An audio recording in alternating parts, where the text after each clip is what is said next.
समाज में रहते हैं, वहां का अलग अलग परिधान होता है।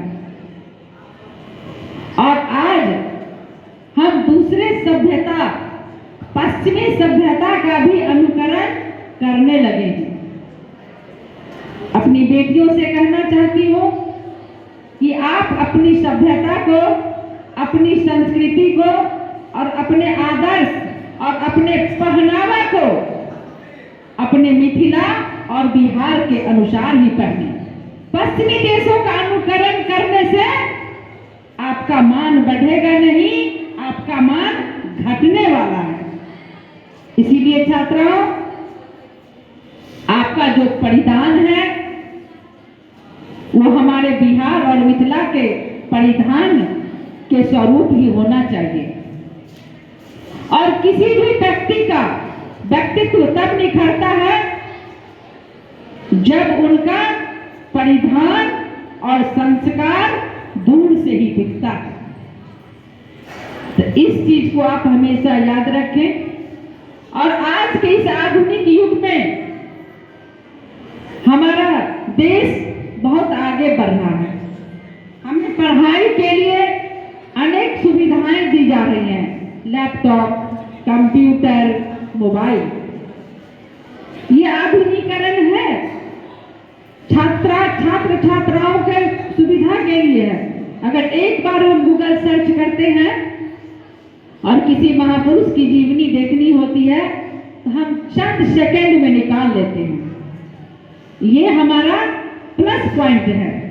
लेकिन जब कब निगेटिव होता है, जब हम लैपटॉप, कंप्यूटर और मोबाइल का इस्तेमाल गलत कार्यों के लिए करते हैं तो हमारा सारा का सारा व्यक्तित्व, सारा का सारा आदर्श और सारा का सारा जो हमारा लक्ष्य होता है वो डूब जाता है, हम आगे नहीं बढ़ पाते।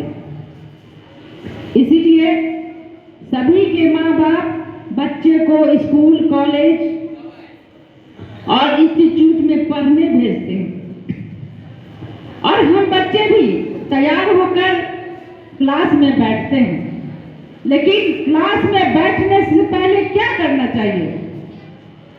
आज का जो टॉपिक है, जो हमारे टीचर पढ़ाएंगे उसको हम घर से पढ़ के आएंगे और क्लास करने के बाद जब हम जाएंगे अपने रूम, अपने हॉस्टल, अपने आवास, तो उन शिक्षक की पढ़ाई हुई पंक्तियों को हम उसको पढ़ेंगे, तो ट्यूशन की आवश्यकता नहीं पड़ेगी।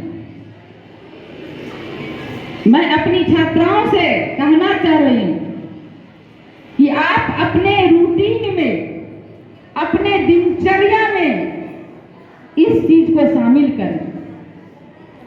अपने गुरुजन, अपने माता पिता और अपने समाज के वरिष्ठ लोग और आपके साथ जो पठन पाठन करते हैं स्कूल में, कॉलेज में छात्र, उनके साथ आप हमेशा सदाचार की भाषा रखें, मित्रता का भाव रखें और अपने गुरुजन और अपने माता पिता का आदर करना ना भूलें।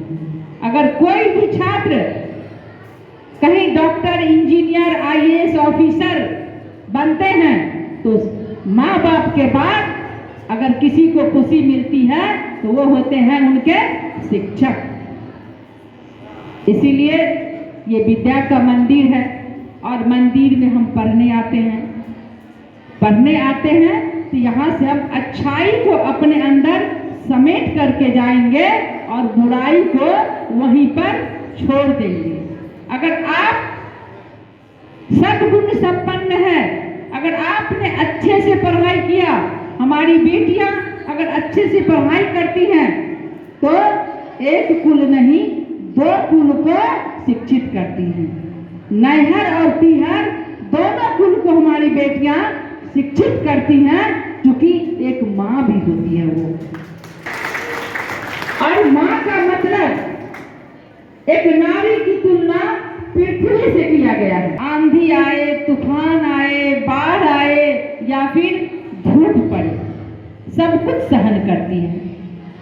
उसी तरह से हमारी बिटिया